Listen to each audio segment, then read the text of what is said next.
It's been so inspiring, really, to watch providers from across the country as they're kind of slowly breaking through these barriers and dreaming about what if. And the truly powerful part in my mind has been not only are they dreaming about what if, but then they're stepping up. A lot of them are feeling like I have some power. Welcome to Leading Voices, a podcast brought to you by WestEd, a national nonprofit, nonpartisan research development and service agency. This podcast highlights WestEd's leading voices, shaping innovations and applying rigorous research in ways that help reduce opportunity gaps and build communities where all can thrive. I'm Grace Westerman, and I'll be your host. Imagine a vibrant landscape with diverse foliage growing through challenging elements as it goes through stages of development. How many horticulturists does it take to enrich the soil and nurture the seeds to reach their full potential and thrive? Like a horticulturist, infant, family, and early childhood mental health practitioners play a vital role in laying the groundwork, helping children ages birth to 5 by providing high-quality, relationship-based care, education, and support during development. Their dedication and expertise help build strong foundations for children's learning, well-being, and future achievements. Despite their vital role, these practitioners face various challenges in the field, including staffing shortages, lack of funding for programs and professional development, and insufficient cultural representation in the workforce. Today, we have Monica Mather-Kalluri on the program to discuss these challenges and her work to improve the field for early childhood practitioners, specifically Black, Indigenous, and people of color, often abbreviated as BIPOC. Monica is a project director and engages with state and community leaders, practitioners, and parents to enhance the well-being of infants and toddlers. She identifies as Indo-Canadian and is a 0 to 3 fellow and proud mother of 2. Thanks for leading us today, Monica. Thanks for having me, Grace. So, Monica, as a Washingtonian, I'm really interested in a project you've been working on in Washington State's King County called Best Start for Kids, which offers equity-centered workshops for early childhood practitioners. What do these workshops entail, and how could practitioners in other states benefit from a similar program? Best Starts for Kids is an amazing program, and I often wish that there are other places in the country that could have similar resources. I've been fortunate to have worked with them for now over 6 years, and I can truly say that working with them has changed my work. It changed what I want to do, it's changed how I want to do it, and for whom, most importantly, I think.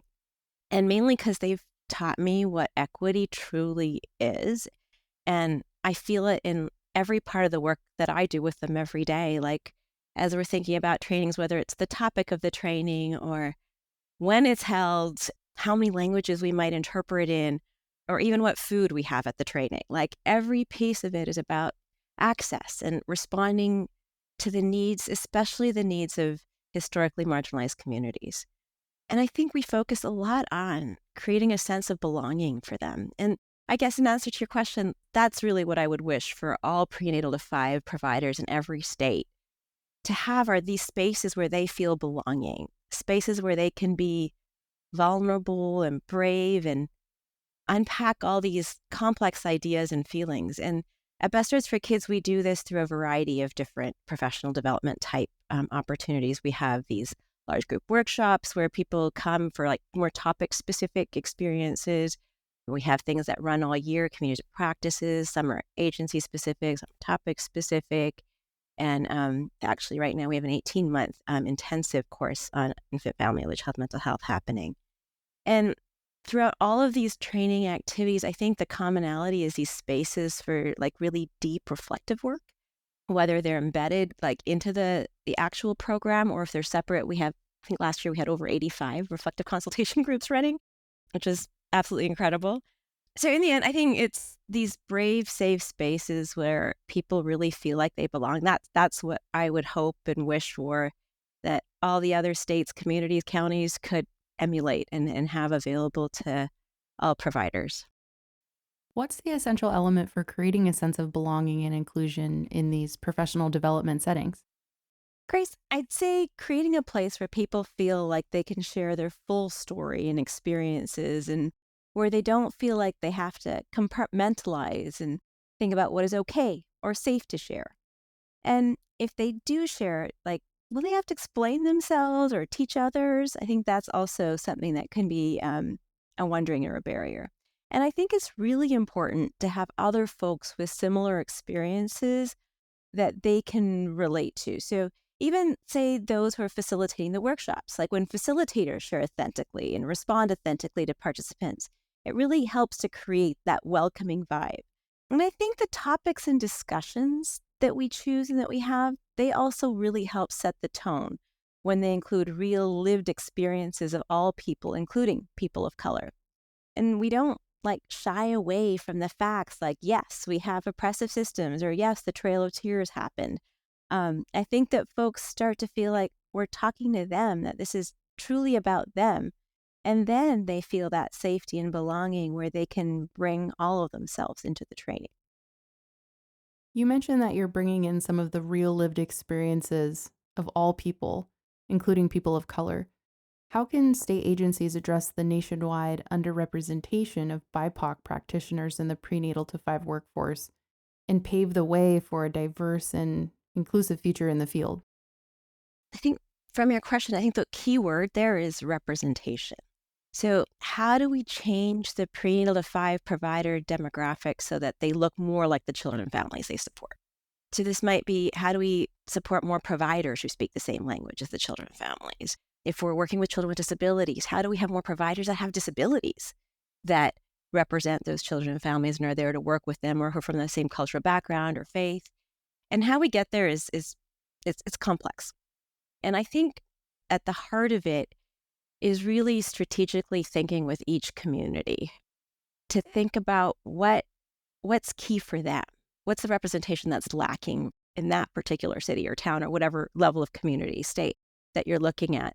And then working with that community to figure out how are we going to get more people into these fields? How do we maybe start to bring in lived experience as something we value into our professions? I think of parents, for example, who have so much experience in the early childhood world. And, like, for example, a parent of a child with autism, how much they have to offer for somebody who just had a child with autism, right? The wealth of support and knowledge that they could share. There's another part that I don't think gets as much attention, and it's actually where I'm focusing a lot of my work right now. And that's not only how to get people into the field, but then how do we keep providers of color from burning out and from leaving the field? And I do hear this all the time from our prenatal to five providers. This feeling of burnout is the term that we were using. And I'm reading this great book right now. I'm in the middle. And I say reading, but really I'm engaging in this book because it's all this, self-reflective exercises. But it's this book called Real Self-Care by Pooja Lakshman. And where she talks about how burnout is often portrayed as something that we have done wrong. So I haven't managed to create space in my schedule for yoga. I have not managed to create space in my schedule to do these meditative breathing exercises or to get really organized at home and work so I'm able to fit this in and fit that in and do it all. It's this seen as kind of our fault, and especially for women of color. And she offers this reframe that just really kind of rocked my thinking is that instead of it being burnout, that's our fault, it's that burnout really is a betrayal of our system. So that we, especially we as women of color, are not set up to have this manageable home, work, everything. And it's a systemic piece that really needs to be addressed to take care of burnout. It's not something that we as individuals necessarily can tackle on our own. And if I think about BIPOC, prenatal to five providers, and really all, the other piece of it is reflective practice, where we need these real spaces to do internal work and understand the work we're doing with children and families and how our histories and lives intersect with that work. So to have reflective practice spaces is also another piece of keeping people in the field, I think. And for our listeners interested in reading Real Self Care, we'll include a link to it in our show notes. Monica, you said reflective practice spaces can help keep practitioners in the field. Can you break that down a bit and tell us how reflective practice can address the needs of BIPOC practitioners and the field at large? So in infant, family, early child mental health, one of our pillars of our field is reflective practice. And if you think about the work that providers do every day in supporting babies and children and their families, it can be pretty difficult. Of course, there's the beauty, the honor to be welcomed into families' lives and that holding, that privilege that people have invited us in. But a lot of our families have a lot going on. They might be facing like extreme financial hardship or grieving the loss of a child, like talk about heavy and difficult times. Or they may have domestic violence going on. And it can be a lot holding just one family, you can imagine, through some of these difficult traumas. But imagine like these providers are holding multiple families, 10, 20, 30, in some different roles, 50, 60 families on a caseload. And you can imagine like how much they witness, how much they hold to support families in this sometimes grief, sometimes joy. And reflective practice is this time where you get to step back for a second with a reflective practice facilitator or reflective supervisor and pause. And you pause and you while holding the baby in mind, consider your own thoughts and actions and really spend some time wondering like what was influencing your thoughts, your actions? What was influencing that parent's thoughts and actions, that baby or that child's thoughts and actions? And spend some time wondering what influenced that for you or for the family members. Was there something from your past maybe that made you react more strongly?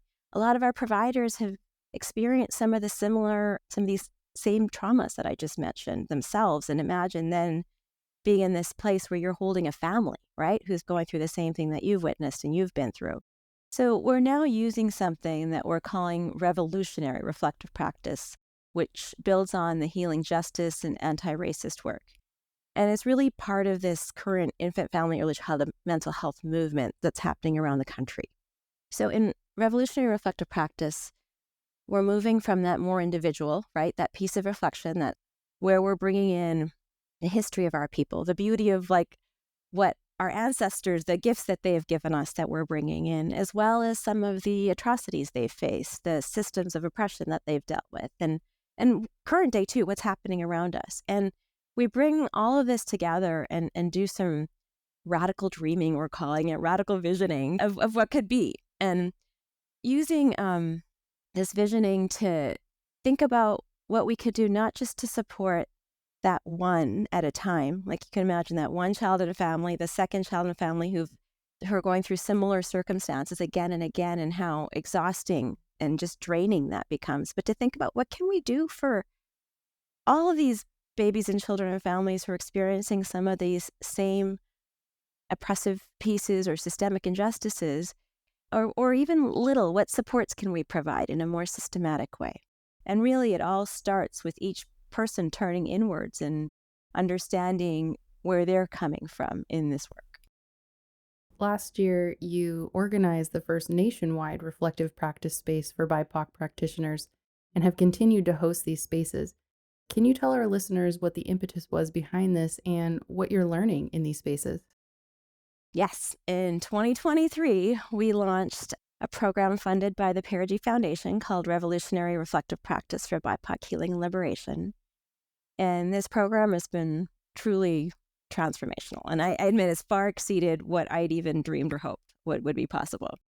And I think I'll start by sharing my biggest learning, which has been the power of having a BIPOC-only space. We have heard from so many of the participants about that like immediate sense of belonging that they felt when they met the group. And people have talked about, wow, I could just say what was on my mind right away. I didn't need to filter. I didn't need to think that way. I could just be open and share because there were other people who had such similar life experiences. And I remember actually one participant sharing about this moment when she realized that someone else had just voiced something that she had been feeling for a long time, but that she actually hadn't been able to put into words. Just that beautifulness of she's like, yes, yes, yes, yes. Like that's exactly what I meant. And the vulnerability that they all brought into this space, it was just truly inspiring. Participants later told us that they shared things at the in-person retreat that they hadn't even admitted to themselves. Sometimes it's scary to bring up things that you don't know that how to handle what will come out of that, what comes next. And so that immediate safety, that connection, it was just so real, like really raw and real. And I'm going to admit that in-person retreat was probably the most transformative training activity I've ever been to. And I've been to a lot, I will say. And it wasn't all like, there's a lot of tears and a lot of hard work, really deep looking at some tough stuff. But there's also a lot of laughter and joy too. I'd like to borrow a page from your book, Monica, and take a pause and make space for a few of the practitioners' voices so our listeners can hear what Leslie, a public health nurse in Oxnard, California, Carolyn, an infant development specialist in Fairfax, Virginia, and Rita, a pediatric parent coach in Watsonville, California, had to say about the revolutionary reflective practice retreat for BIPOC practitioners. So I like to think of the days, the 1.5 days that we spent together as like the biggest hug I could have ever received in my life. And I take that back to the work that I do with families. It is possible for all of us to find our space of safety and of equality. As much as sometimes it feels like an impossible task, like constantly working up a hill, but it's possible. And I've experienced it, even if it was a snapshot moment in time. I think we need the space because there are providers who are out there doing the work, and the work is hard. And I mean, if you ever think about, that reference of just carrying this yoke, like I have this weight on my shoulders, and you can talk to a friend, you can talk to your therapist, you can talk to a coworker, in our early intervention program, we do teaming. So we all sit together and we talk about the things that are challenging, and we get strategies. So you can find those times and spaces to talk about it, but there's something very specific and uprooting and cathartic and healing about the revolutionary reflective practice that those other options don't give you. Just felt really good to connect in different ways with other people who are doing the work that I'm doing. So it's a very unique, and I know that it's not easy to come by, but it's very powerful to have us come together and to really feel each other and see each other. And I think it was very healing for me because I feel like it really helped me to jump over a certain divide that I have never been able to do before. Thank you, Leslie, Carolyn, and Rita, for sharing your lived experiences with our audience. Monica, how do you feel hearing about the impact of this space for BIPOC practitioners, and are there any other significant insights you'd like to share? These stories, hearing the voices of Leslie and Carolyn and Rita, these stories are truly what fill my heart, what bring me joy, and give me so much gratitude for us being able to have had this space together and this holding of our community together. So thank you all for sharing. So Grace, you asked about what other learnings. So I'd say in addition to the importance of a BIPOC-only space, I'd say the other important learning I've seen in our program is how white dominant culture characteristics have really become a part of us.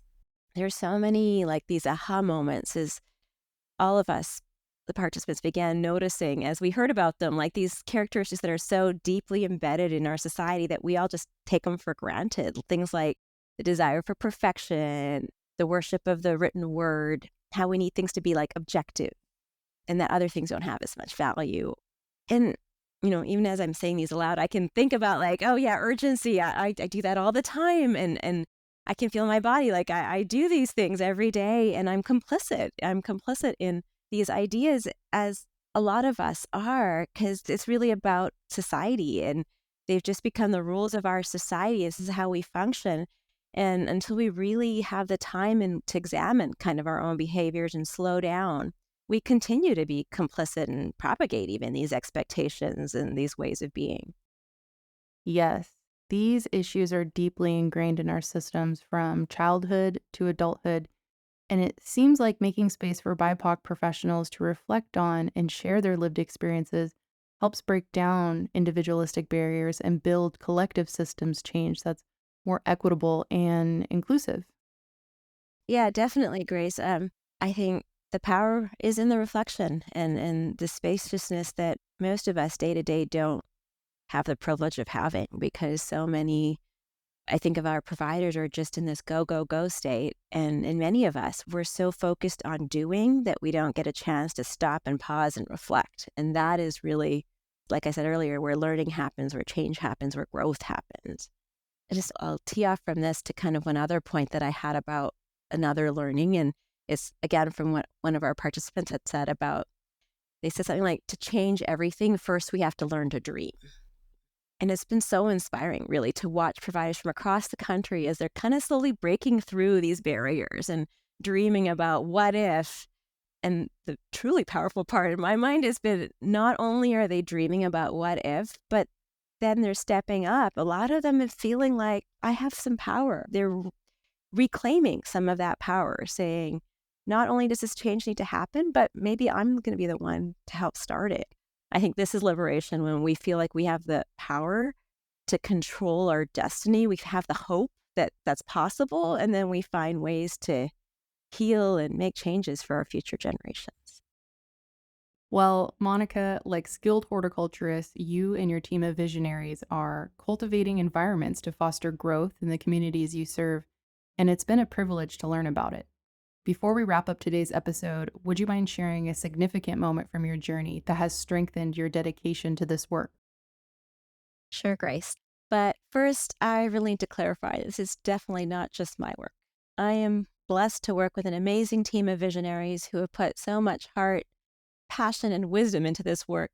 My funding partners for all these different projects that I do across the country, my wise facilitators, Monica Noriega, Ratnesh Nagda, who have really done so much of this dreaming with all of our small group facilitators and our dedicated West Ed staff, and especially the providers who are daring to dream with us and taking up this invitation to join in this revolution. And all of us, we are all standing on the shoulders of all the leaders doing healing justice and anti-racist work that come before us. So a significant moment for me, just from this work itself, is from that retreat I've been talking so much about. There was this moment when somebody said how that day and a half, just 1.5 days, saved their life. So it wasn't like she said, it made me so much better as a provider, or it really helped, but she said, it saved my life. And that's something that I'm holding all the time. I think really from that day, it's making me think about folks who work in this prenatal to 5 field. It's a lot. It's not that it's even just burnout, but it's this load, all of these multiple loads they're carrying. We ask a lot of our prenatal to 5 providers. And really, I was quite amazed how just in this short time, this day and a half, we were able to create this possibility of hope, these possibilities of healing and reclaiming of power for these individuals and really for the group as a collective. And that's been a transformative moment for me and really been on my mind a lot about thinking about what's my work? Where's my sacred responsibility in this work and what's next? And where can I make a difference towards knowing that as we bring each new baby into this world, what are all of us doing? What am I doing to know that they're going to be supported to thrive? Thank you so much for sharing that moment with our listeners. I think it's such a powerful reminder of how crucial a community support system is for fostering change. To help our listeners dare to dream, Monica, how can they reach you to learn more and partner with you to bring revolutionary reflective practice and equity-centered training for early childhood practitioners to their communities? Yes, Grace, thank you. For as you can see, this is definitely my passion, and I would love to connect with anyone who wants to do either the revolutionary reflective practice work locally or equity-centered training. And really, I think all of us are needed in this work. So whether you're a BIPOC provider who's thinking about, yes, I really need a space like this to reclaim my power and to get my hope and think about healing and liberation so I can better support children and families, or whether you're an ally thinking about what can I do to create some equity center spaces, or whether you're an agency or state leader who's thinking about how can I grow this type of work in my community, or if you're an early childhood program funder who can help us continue to do this work. Really, it takes all of us working at all these different levels to work together and to move the work forward starting wherever your journey is right now. If you'd like to connect with Monica, please see our show notes for her contact information and website about revolutionary reflective practice for BIPOC healing and liberation. Monica, thank you so much for sharing your insights, wisdom, and stories with our listeners. I really hope you'll consider joining us again soon. Thank you so much for having me. And I feel like I'm here on behalf of all the participants, all of the people, all the providers, the early childhood providers out there. So I hope I've done justice to their voices in being here. But thank you for providing this opportunity. And thank you to our listeners for joining us today. You can find this and past episodes of the Leading Voices podcast online at wested.org/leadingvoicespodcast or on Apple Podcasts, Google Podcasts, Pandora, iHeartRadio, and Spotify.